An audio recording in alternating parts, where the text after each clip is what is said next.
listening to Pop This, the podcast where three women talk about pop culture. Here are your hosts, Lisa Christiansen, Andrea Gin, and Andrea Warner.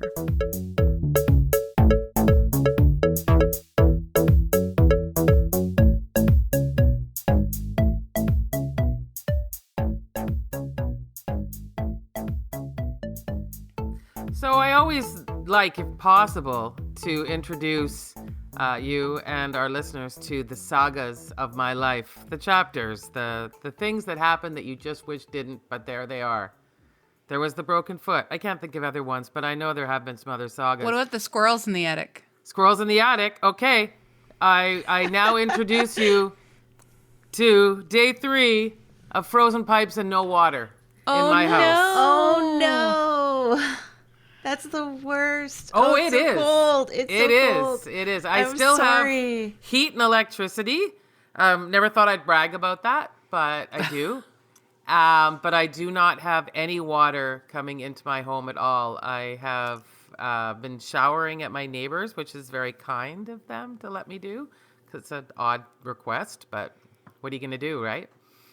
Oh, no. And yeah, so I have a plumber coming tomorrow to look at the pipe that burst also yesterday. Oh, God. Yeah. So I don't know if our listeners are familiar. Maybe if they're local, they're familiar with the great West Coast freeze. Unheard of temperatures. It's never been It's so never cold. been this cold. And then what did we do this summer? It'd never been that hot.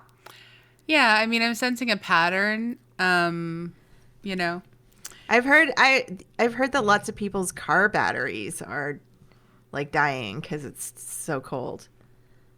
And have you heard of the people, like, I'm not the only house that has frozen pipes. I've heard that as well. Yeah, I'm sure there's Yeah, lots. I've heard that there's it's like a real run on plumbers right now. Yeah, the one he was supposed to come today, but he couldn't. And he was on the phone with that jargon. Well, I don't know, I might have to, replace that C-grip. And I'm, all right then. You replace whatever you think you need to replace so that I maybe can have some water flowing through. I mean, I'm not going to be stupid and say nobody really notices how much water they use in a day, because we all do. We know. But you don't fully take account of it until you don't have it. I do it because, we've had water shutdowns for our building before and stuff, and, they usually happen, twice a year, and you really notice when you just sort of, take for granted, things like flushing your toilet. Well, Yeah. day three, you certainly don't take that for granted. Day 3, Lisa, I don't even, oh my God. Okay, so. Oh, you've been suffering. I'm sorry. What, do you have questions? I do. Oh, So let's not go that one though. No, I'm not going to specifically ask that question, but at what point, how many times have you thought about, should I just go to a hotel? I haven't, because you just get into so it was day 1 and then it was oh, I wonder maybe it'll come back on. Okay, no, it's not going to come back on. Maybe I need to do some intervention. Found out about putting the heater on a pipe. Did that. Oh, that split the pipe. That's what did that. No. And so turn the water off into the house and, look at the temperature and think, okay, it's going to get warmer. It's warming up. And now the plumber was meant to come today, but couldn't because he's dealing with everyone else's chaos. Yeah. And so now he'll come tomorrow. And so that's how you end up at day 3. Yeah.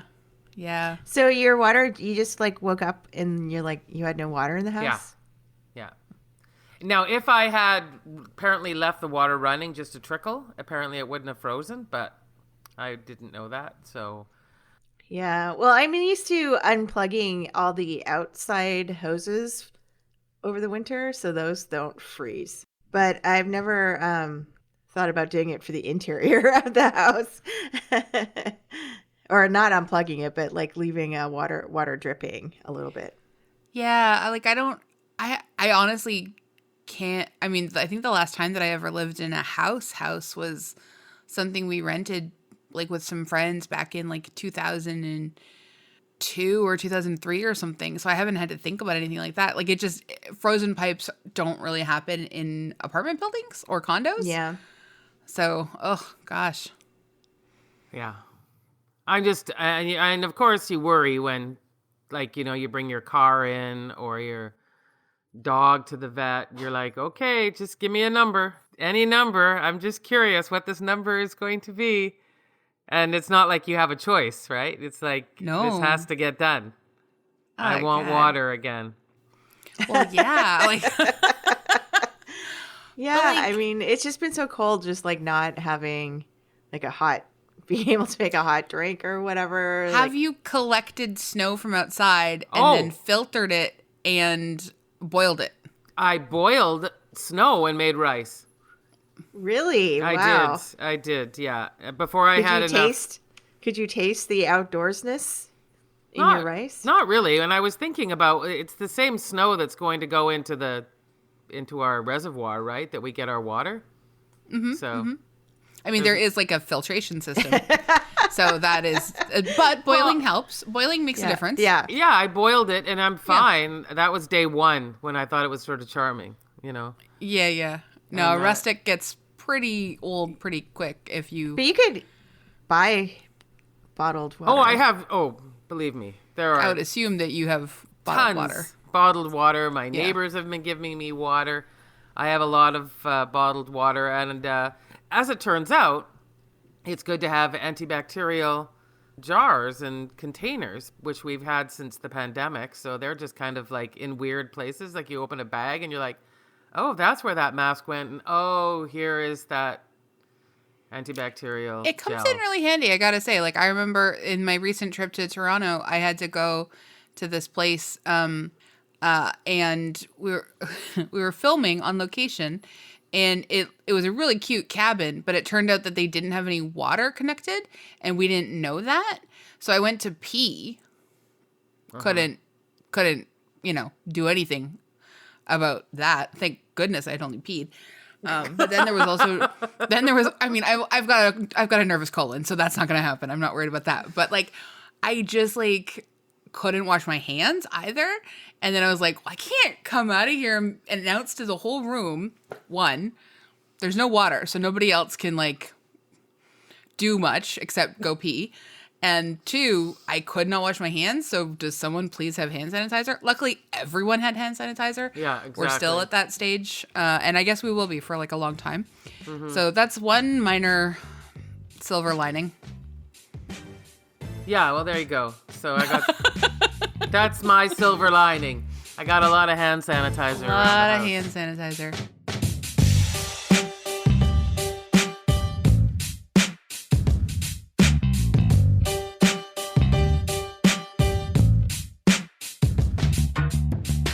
I'm Andrea Warner. I'm Lisa Christiansen.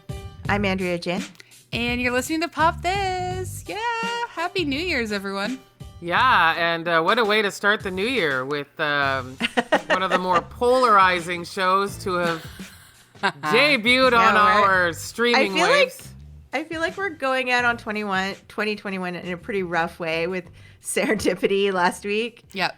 And now the Sex and the City and just like that reboot of Sex and the City. And yeah, it feels a little like we could have gone out on a more like, I don't know, like on a more positive note, or like on shows we liked. But could we? And just like that, we set the tone for 2022. Honestly, I do feel like that is exactly where we're just like, well, it's going to be more of the same, isn't it? Okay. Yep. Okay. Yep. So cool. No, we're going to do like more stuff that I think that is better in the coming weeks. And I'm glad to be talking about this with the two of you. Well, it feels like we have to. It felt like an impossible. You can't to ignore avoid it. No, Yeah. you can't ignore it. Can't ignore it. And we're only talking about the first 2 episodes of And Just Like That. So I think, and the series, I can't remember if it's 10 or 8 or 10 episodes. I'll check that out right now. It's going to be 10 episodes. The last one's going to air February 3rd, 2022, provided there's no interruptions. etc. You know, this is how we're all starting the year. Let's do it together. It's fine. It's great. And you know Sure. what? It is nice to see old friends, even if we don't like who they are anymore. Yeah. I'm not angry. I'm disappointed.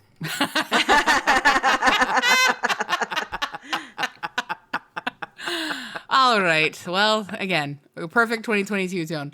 I'll read the background. And just like that, a sequel series to Sex and the City was announced on January 11th, 2021. The series features Sarah Jessica Parker, Kristen Davis, and Cynthia Nixon reprising their original roles, with Kim Cattrall choosing not to return. It was launched via HBO Max on December 9th, 2021, and consists of 10 episodes. It's set 11 years after the events of the 2010 film Sex and the City 2, an unmitigated and horrific disaster that is I didn't see it. Islamophobic, and awful. I did not watch it either. I did not enjoy the movie, the first movie, so I thought, The why first do this movie is again? a work of freaking art compared to the second one, I have to Well, say. so I don't know if it was a mistake, but I watched the first movie like last week before I started watching this reboot, just to sort of wrap my mind around basically, you know, where they are, sort of where they're at. Yeah. And the thing is, like, when you watch that movie and then you watch this, it's just makes it so unbelievable that Samantha is not there, and like the reason why they write her out and stuff. Because like in that first movie, she's like, their friendship is so strong. Like it's incredible. Like she's like flying across the country to see them. Like the whole movie is about how tight they all are. And then, yeah, just the way it's just kind of written out, and I understand why they had to, but it's you can't wrap your head around it if you're following that storyline. Because Do you think it would have been better if she died? That was the theory, that she was going to be killed off. Honestly, they did her so dirty. I think it would have been better if they killed her. Like when Carrie explains that Samantha hasn't spoken to her just because she let her go as a It didn't even make any sense. as a publicist. Yeah. And then actually, like when the words, I thought she thought of me as more than just an ATM, left Sarah Jessica Parker's mouth, my skin jumped off my body. It was just like the worst thing. I just like, wow, that was unnecessarily vindictive. And obviously there's been some bad blood. Bad something. Yeah, but I just can't see how like any of them left that in the writer's room and thought, yeah, this is the way to rise above what's going on. Yeah. Or like this is the way to make it sort of a believable story for the fans. Yeah. Why didn't they just go like 70s sitcom and just have like pretend phone calls, you know, to Samantha, right? Just like in London. Just a couple of crazy calls like, oh, she can't talk on the phone. She's got another one there with her. Well, they seem to really be like they keep saying this one line, which is, we can't stay who we were, right? Like that comes up several times in the pilot and maybe in the second episode. It seems to be the theme of the entire series so far. Like I've seen up to episode 4. Okay, so I was going to ask you guys, how much have you watched? All of it so far. Okay. So I've only seen the first 2. Yeah. And that's why I asked you to send me TikToks, but I think a lot of them are episode 4. So as soon as I saw them say episode 4 at the bottom, I was just sorry. like, no. It's fine. It's totally fine. But I'm just going to like wait. Yeah. But yeah, so I've only seen the first 2. But you can look at their accounts and see they're doing all of the episodes. Like so I can go back and see the earlier ones. But like I knew, like, you know, this is a series that I really loved quite a lot. But again, it's always been very much one that's like for its time it was good. It just It didn't age well. Exactly. And it just seems even more untenable without the presence of Kim Cattrall. Like it just doesn't seem like doable without her as you watch it. Because she's just such a gaping hole there. Well, because they're all sort of represent an archetype, too. You know, like we play that game. Are you a Miranda? Are you a Carrie? Yeah, you know? exactly. And so when you're missing that one person, and, you know, Samantha's energy was always just, you know, don't sweat it so much. And now all we're doing is spending an hour with three women that just cannot not sweat it. You know, have overthought just about everything. And that missing piece of Samantha's energy in there is very obvious. Yeah, I agree. Yeah, there's like a real joylessness about the first two episodes that's really like kind of a little bit depressing. Like there are a few moments that are funny, and honestly, the moment I saw Bitsy, I was like, my heart was like, Bitsy, you know, I was like, that's what I was like, these weird moments where you're seeing some previous. Well, they killed off Nathan Lane too then. Apparently. He died from COVID, apparently in the show. Yeah. Like Bobby, that guy. But like, I mean, and then when, is it Susan Sharon? But again, these characters that weren't that important at all in any way, shape, or form. I think that the reason I feel so grateful for their existence is because they do provide like a moment of surprise and joy in a otherwise quite dreary. Because like, I mean, who the hell is Miranda now? Like, the first two episodes are a disaster for Miranda. I can't even figure out her outfits. Like, I don't even understand who that is. Like, I just don't, like, of all the characters, Miranda's is, I have to say, the most disappointing. Yeah. Yeah. Considering who she was. Yeah. Yeah. it's and then what, look at my little name. We have to, Asian. Well, wait, is it getting too ahead? Is it beyond episodes 1 and 2? Are you just sad for Steve because he's... You didn't think Steve's been sad the first 2 episodes? Oh, he looks sad, and I mean, his whole storyline is that he's now hard of hearing? Yeah. Is that the extent of his storyline? Okay. Seems to be. Cool. What? Cool. What? Like, I'm guessing, like, and again, because you guys have watched more, you'll be able to tell me, like, a hint at whatever. But, like, is Miranda now just, like, a fully functioning alcoholic? Like, is that what the surprise is? That's the theory, but they haven't really... Exactly. It feels like that's her storyline. Okay.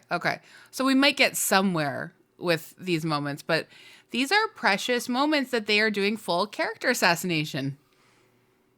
Yeah, and she seems to have spent the most of the first few episodes just being like the most awkward person. She never was. Some of these TikToks, when I said that I've enjoyed the TikTok rundowns more than I have the actual episodes, but to make Miranda into some Luddite who has an unfortunate wardrobe now, and somebody did a little montage of all the times that Miranda was on top of technology with TiVo, with a Palm Pilot, that she was always the first person. And now we're to assume that she didn't even know that Black women could teach classes at university. Well, the wild sort of like racist kind of white, just like the white cluelessness. Like I'm guessing they're going to get somewhere maybe eventually, but I don't want to give them much credit to Michael Patrick King.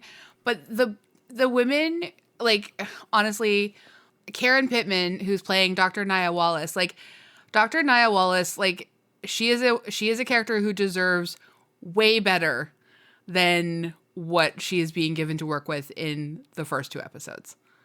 Well, she gets a little more. Yeah. But I feel like the audience deserves way better than the way they're painting these storylines. These were women that were very plugged in. That was why we liked Sex and the City. It was current. It was very like of its time. The clothing, the pop culture references, the technology. And now we've decided that these three women just opted right on out. They've been just living in a gave up cave. entirely. They gave up entirely. It feels like they were like living in a cave, like Andrea Warner just said. Yeah. And then just like woke up to this new world that they now have to navigate and figure out without any knowledge or learning or resources. Do you think that during COVID they had a bomb shelter? And COVID actually in the world of Sex and the City lasted for 10 years. And that's why we're getting this the moment that Miranda says, I feel like I can't say anything in this climate. I was like, how did Miranda become a mouthpiece of the right wing? Like, what happened? And when did she become this old-timey, I just like books and paper? Like,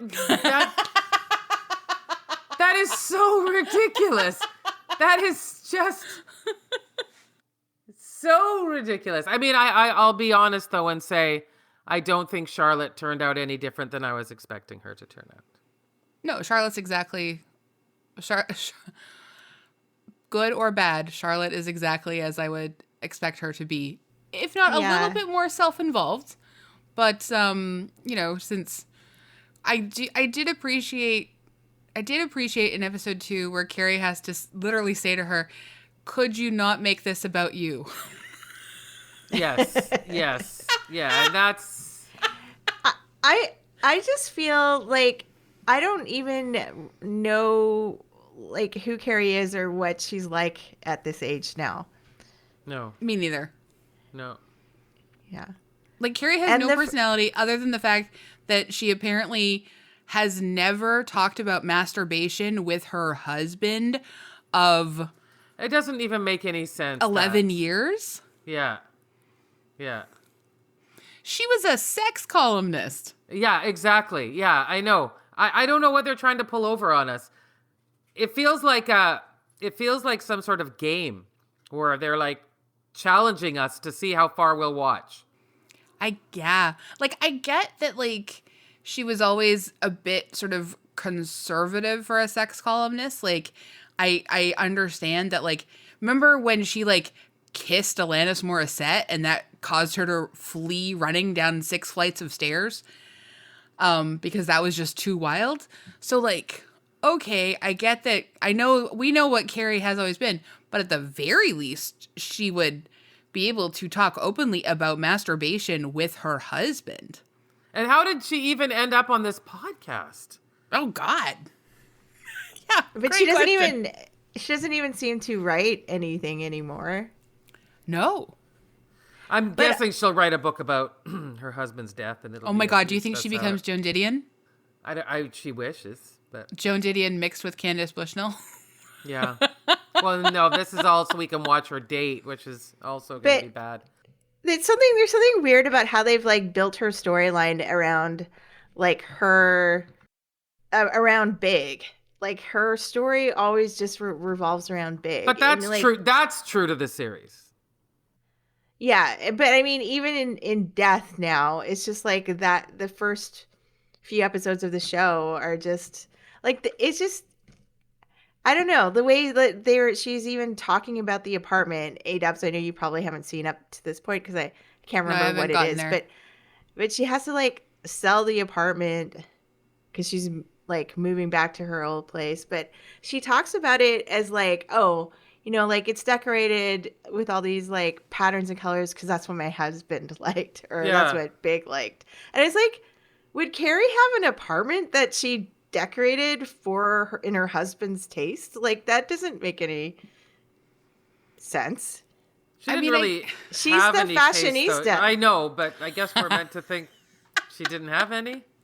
I don't know. Also, sorry, wait. I've got like 2 things I want to just. Okay, so Carrie is always sort of like, even though she's the star of the show, she's always sort of feels like a guest star in her own life. Like she's really like reacting always to like the whims of like the romances that come her way. And that's sort of the premise of the show. They originally had set it up that like the real romance is like the love between the 4 women. But now that one of those women is gone, friendship, whatevs. Yeah. No big deal. That's fine. But then also Carrie as having like a fashion Instagram that is just her taking pictures of people walking by her. Like she doesn't stop them. She doesn't ask to take their pictures. She's just like what like a stalkerazzi, just like with an iPhone. Well, How she's are like you a getting Bill rid of Cunningham. pictures? She's doing like a on. Bill Cunningham type. Yeah, but like at least But Bill why is Cunningham, Miranda, like, and why is stopped. He wasn't- Miranda so down on it? Like, oh God, social media, Instagram like, and podcasts. Well, because Yeah. she also thinks her son is smoking crack when he's smoking weed. She is utterly divorced from reality. Like, it's wild to me. But yeah, Bill Cunningham wasn't taking photos while he flew by on his bike. He stopped and got off the bike. Like, and talk to them. I know. Yeah. It's so lazy. It's so Oh my God, lazy. I'm so mad about these like things. No, there are so many small little things that are just stupid. Like they're stupid and contrived. Like that last date or that last dinner that Big and Carrie have. That doesn't even make sense. Like it just was. She's buying the fish and they're cooking it, and then they get out the Todd Rundgren album, and it was so like they were just trying so hard. The whole thing, every relationship in the show just seems so strained and awkward. Yeah. And the friendship between, I think that's the problem right now. Like it might develop over the 10 episodes, but right now it just seems the friendship between these three women is so awkward and strained. And it doesn't feel like it works. And you're just like, why are they even friends at all, actually?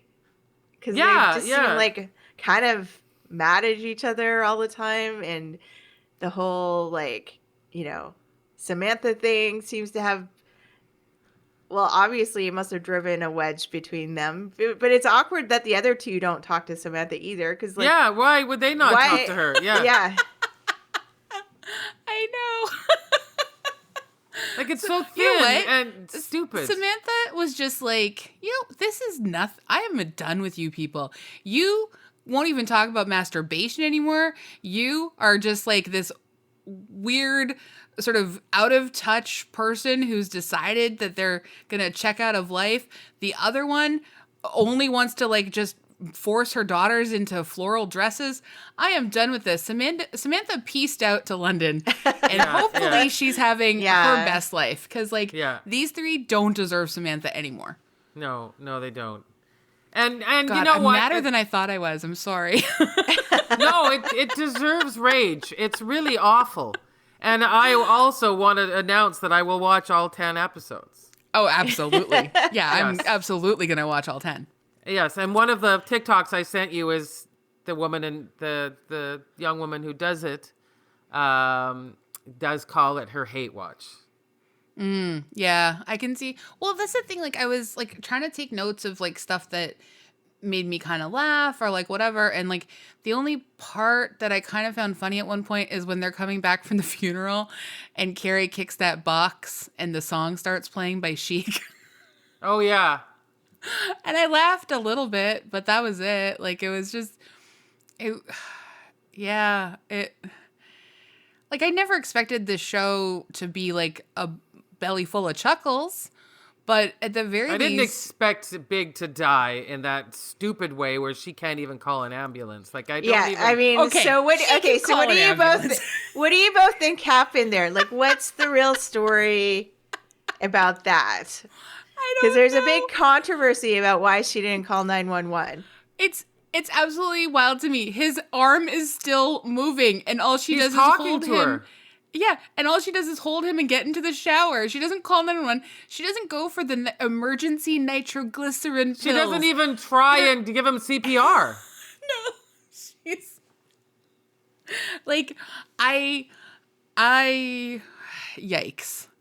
It's a pile of yikes that she, like, I mean, maybe this becomes like a weird murder mystery. In episode 7, it turns out that Carrie...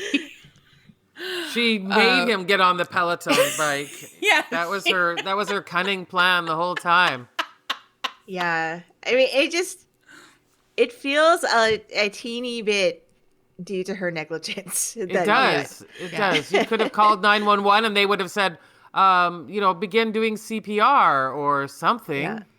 Now let's also, though, acknowledge the large white elephant. Every time I had to look at Chris Noth on screen, I felt extremely uncomfortable, and I kept every accusation that has been levied against him, and I've read them all, unfortunately, and they are graphic and sad and anger-inducing. I just kept hearing them every time he was on screen, and so I was really glad he died.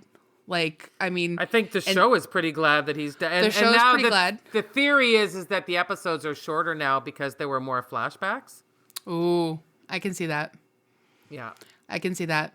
I mean, in it, yeah. Obviously, all of my love goes to the victims, and but I will say, I was one of the people who really enjoyed the character of Big, against a lot of other reasons why I shouldn't. I enjoyed the chemistry that he and Sarah Jessica Parker had together, but this episode, just watching him in that first episode, it was really reviling. Yes, I think most people have been feeling that. I mean, I had a chance to watch it before those accusations came out. Lucky. Yeah. Good. Yeah. Yeah. I mean, I just always thought the way that his storyline just kept dragging on and on and on, it just seemed so tired every time I saw him on return on the screen. You're just I know he's gonna these die. Accusations, make it, obviously, I'm as relieved to not have to see him on screen as everybody else, but yes. But I felt prior to this that Big just why is he always still here? Why? Well, he's not anymore, so... He's her white whale. I mean, there's nothing she can do, right? Yeah. I don't know. It's weird because, well, even just I guess I am excited for the show to try and depict what dating after you've become a widow and in your 50s and what that looks like in your 60s and stuff. And so I'm excited for that. I don't love the fact that they cast a pretty well-known character actor to play his older brother, because I'm worried that means that that's going to be a keep it in the family situation. Don't love that for Carrie. Well, that hasn't panned out. Okay, good. Well, I hope it doesn't come back up, because that guy, as soon as I saw that guy playing his brother, I was like, uh-oh. We didn't know Big had a family. I would say he had a mother, but we didn't know anything else. Never heard of a brother. Never heard of anything like that. It's as you watch it, because I think it's only in the third or fourth episodes where they start introducing more new characters. Mm-hmm. And I have mixed feelings about these developments, because it's great that there are the new cast is they're great actors and they're diversifying the cast, and that's great, but it's just done in such a prescriptive way. Each character gets a best friend who's a new best friend who's a person of color. Yeah. And these episodes are about them learning about each other. Yeah, it's some kind of punishment to the characters or something. You will eat up the fact that we wrote that show in a really bad way and we didn't bother to introduce diversity earlier. So we're just going to punish these women on the episodes for a long time. That's what it feels like. Yeah, these women of color deserve so much more than what they're getting. it's... I think the episodes get a little bit better. I think episode 4 was a little bit better, and we see Carrie what's the word? She gets stripped down by somebody, and she deserves. Can I note for you then some interesting facts? Because I looked up who has been writing these episodes. So the first 2 episodes written by Michael Patrick King. I am not surprised then that they are not well written. Julia Rottenberg and Elisa Zertsky, who worked on the original Sex and the City with Michael Patrick King, wrote the 3rd episode. But a new woman, Kelly Goff, wrote episode 4. And she's an Emmy-nominated producer, playwright, screenwriter, and journalist. And she is a woman of color, and she seems super cool.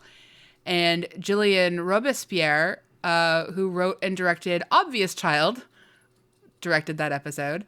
And then Samantha Irby, the great, like, comedic genius writer Samantha Irby, who worked on Shrill for a long time and is an incredible essayist, is responsible for writing episode 5. So I have I have like some hope for that one.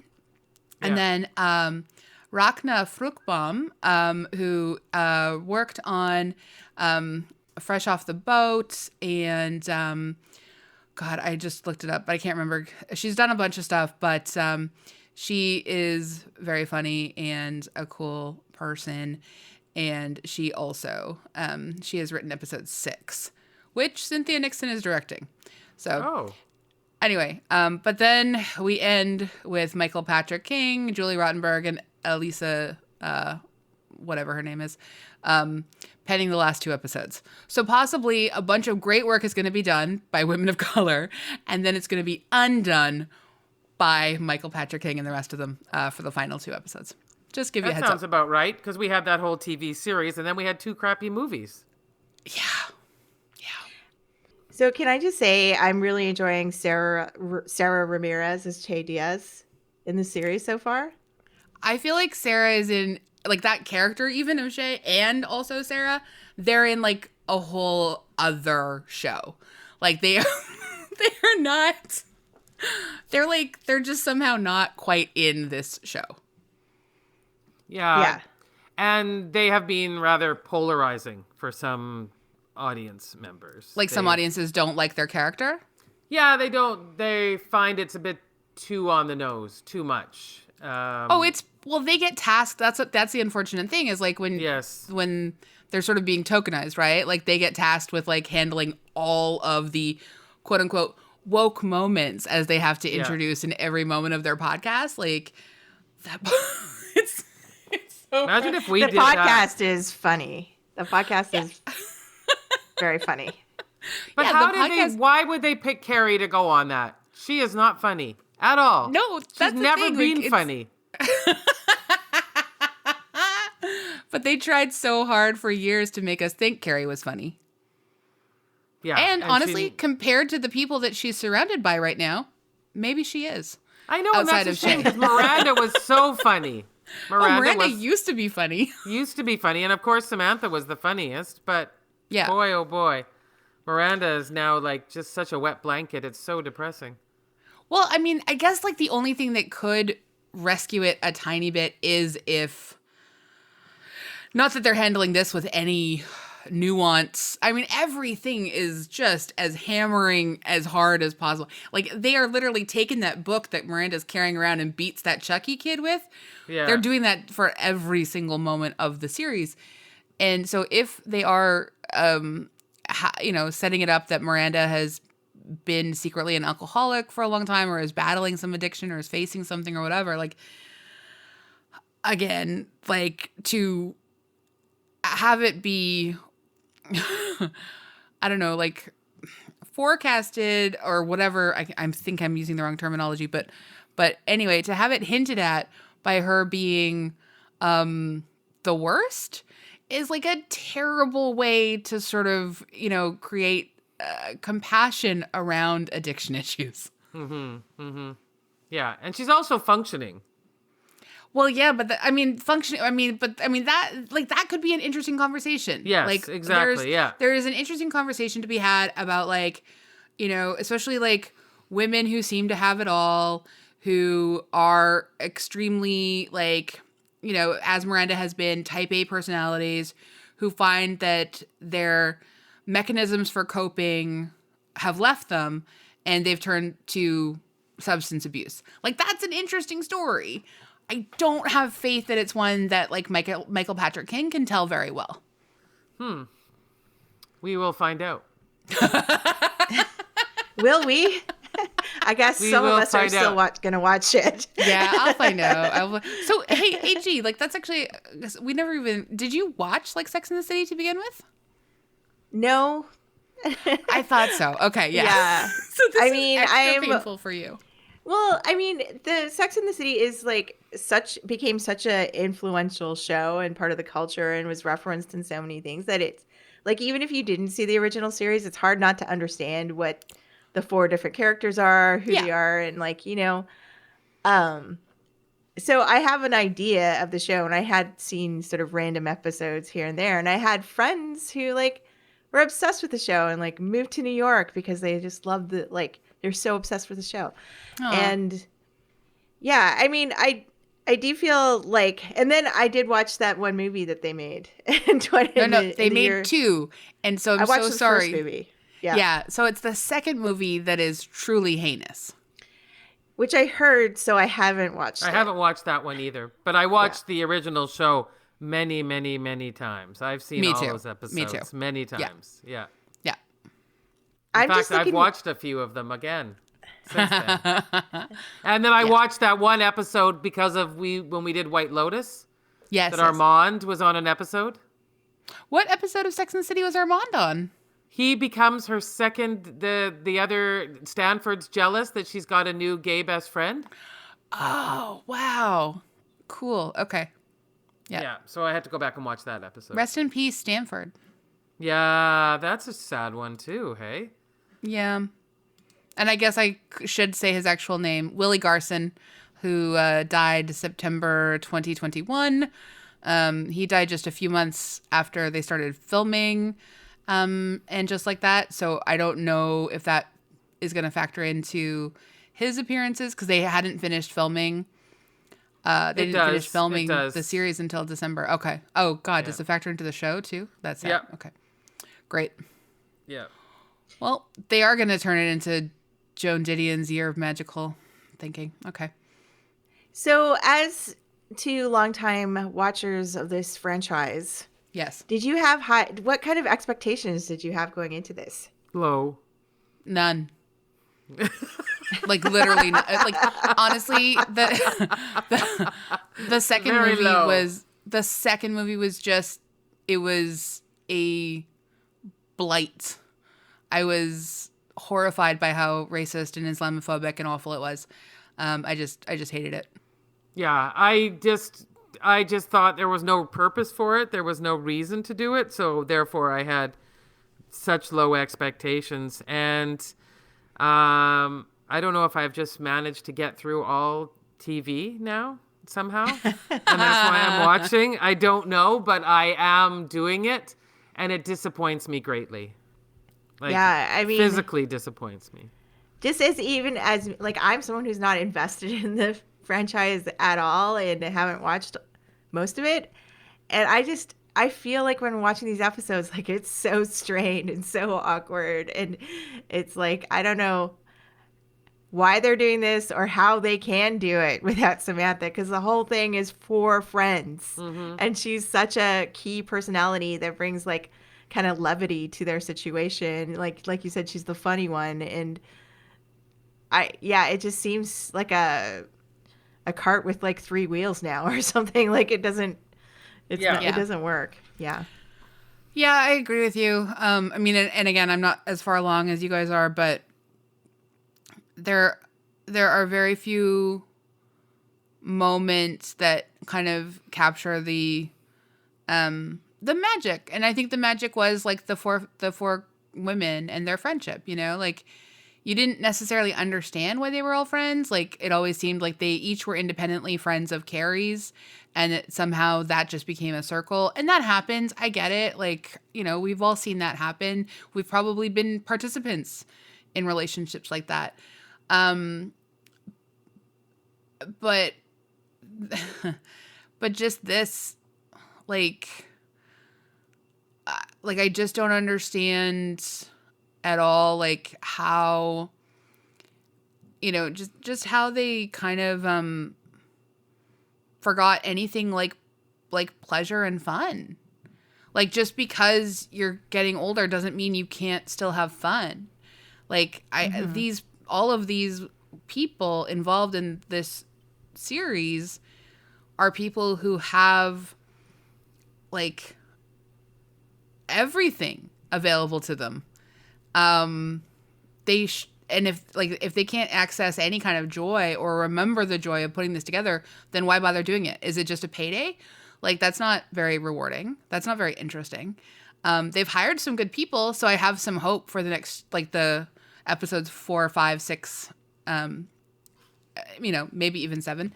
But like, it's a bit of a disservice to fans.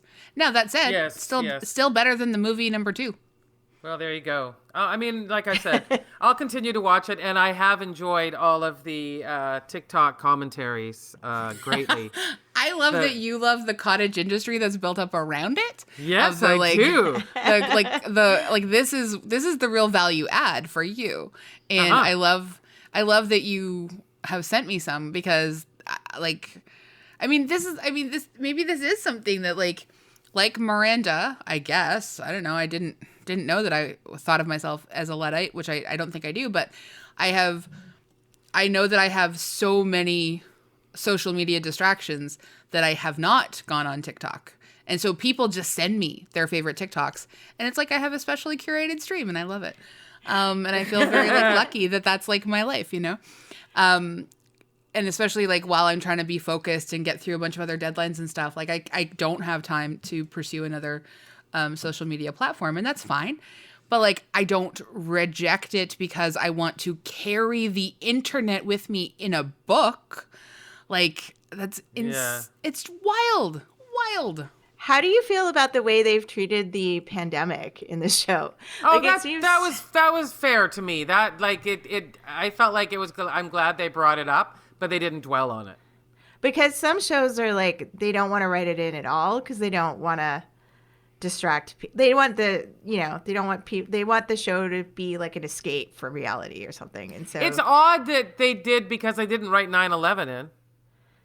And the gosh darn show is called Sex and the City, right? I mean, it's about as people have pointed out, New York is another character.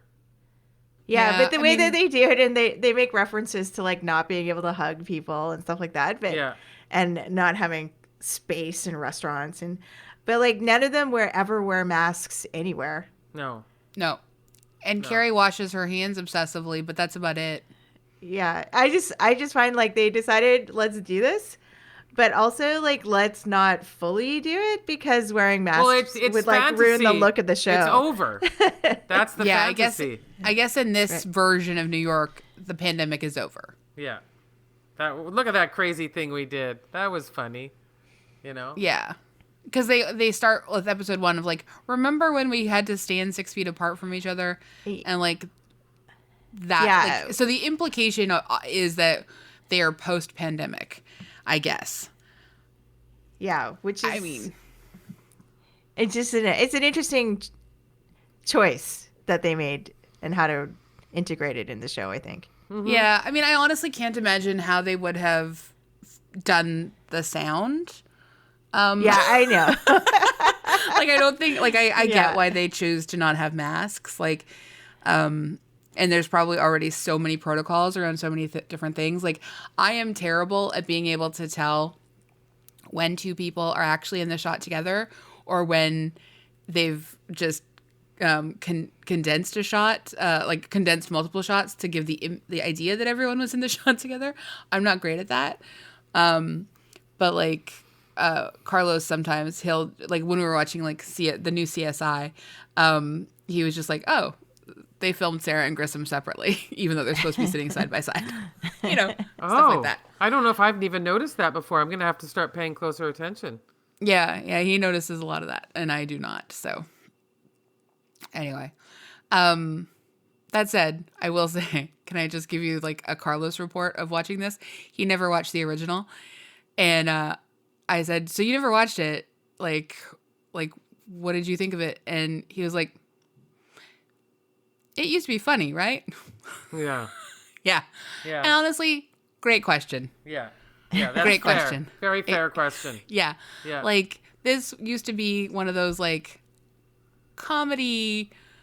Like it wasn't never a drama, and sometimes it was a comedy drama, but like it aired on the side of comedy originally. Yeah, definitely. Yeah, no.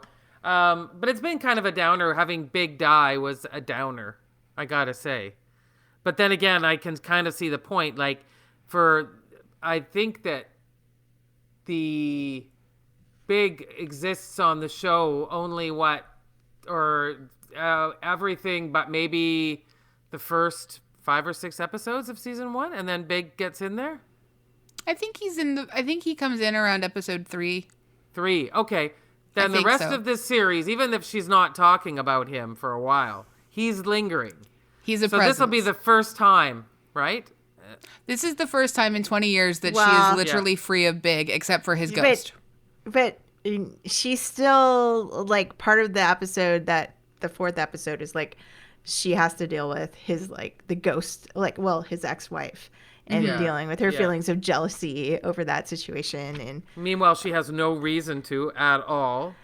Poor Natasha. Yeah, so, but, like, it's still, like, part of what Carrie does is, like, just dealing with her feelings about Big. Yeah. Well, I mean, again, she was a, like, sex writer and relationship writer. Like, that was her whole raison d'etre for, the whole series. Like, she's never, like, honestly, the fact that the show even did become about 4 women and their friendship, I think almost is an accident. Yeah. Like, they wrote, the chemistry of the 4 characters worked and the 4 actors worked. They wrote what was solid, and they lucked out. The casting was pretty genius. And now they are obviously, missing a limb because Kim Cattrall is like a huge absence. Yeah, she sure is. Agreed. So, based on the first couple episodes that we've all watched, do we think this series pops?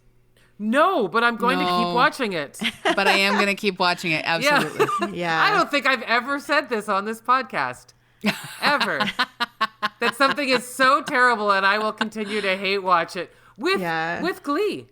I will be there too, like excitedly and ready to talk about it. Like, in fact, I think we should continue to talk about it throughout all our episodes. Get updates. AG's going to die if we do that to her. Yeah, just like give us updates on how the characters of color are doing, educating the white women of the show. Can't wait to keep going on this. Yeah. The White Fragility Report will be the new segment of this podcast as it pertains to And Just Like That. So, and you can ask me questions like, will they ever discuss sex? Did they this week? We can ask each other that. We'll see. Yeah, I think that's also a good, interesting question because I feel like no one who returned to that show has signed up to do sex scenes. Well, I guess we're about to find out. I think the next season, or next episode, I should say. Next episode, we're going to get some 5. action? Yeah, I think we're going to get some action. Wow, Something's 5 episodes into a 10-episode series. No, we've seen some sex. It's all Brady, though, which is very uncomfortable. So. Oh, it's deeply... I didn't know that he was 17 in the series. I was like, you couldn't have at least made him 18? Yeah, exactly. I don't know why 18 feels better than 17, but I guess it's because, age of consent and I'm not participating in like some sort of weird illegal voyeurism. Yeah, it's awkward. It's very It also awkward. looks like the terrible whole thing sex. is awkward. The whole everything is awkward. I stepped on a condom in my bare foot. Oh, okay, we don't. Then I actually really loved that. Honestly, that was, you know what? You want to get me back into Sex in the City? Tell me that a woman stepped on her son's semen at 6 a.m. I want to hear that. Okay. That's believable to me. Okay. However, are they going to give Lily a sex life? I doubt it. Yeah, right? She gets to play piano. Yeah. Yeah. Wow. Bada boom, bada bang. You got that one. Anyway, no pops, but I will watch. No pops, yeah, no pops. AG, no pops from you, I'm guessing. No. But I don't think I'll watch, but I will be interested in hearing your brief updates so I can just get a summary of what's happening. What you're not missing. Yeah.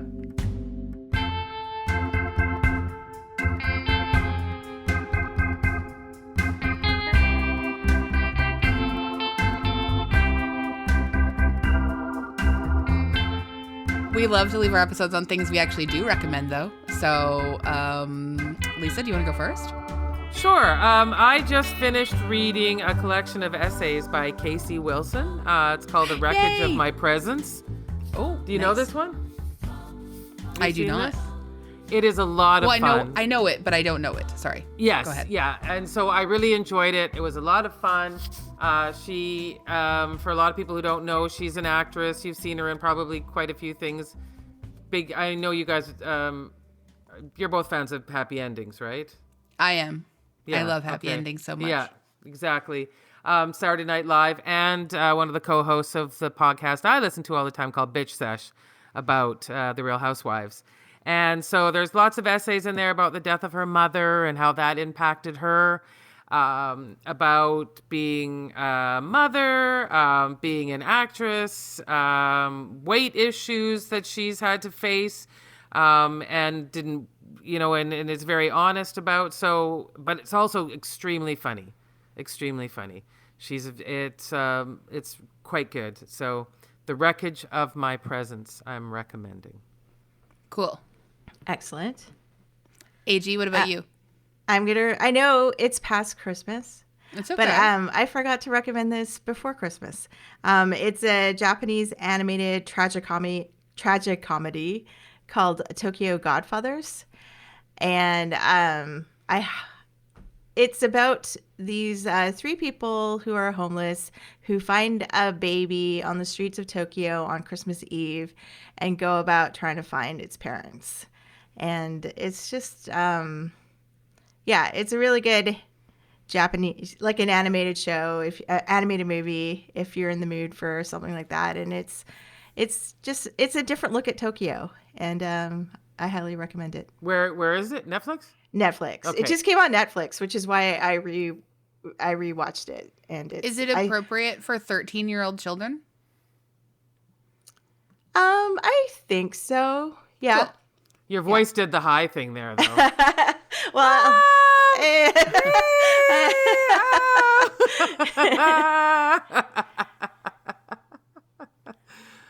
yeah, I think it is. Okay, well, there's your final verdict. It's nice and vague there. Yeah. No, sure. I like it. I mean, she enjoys being haunted, so it's fine.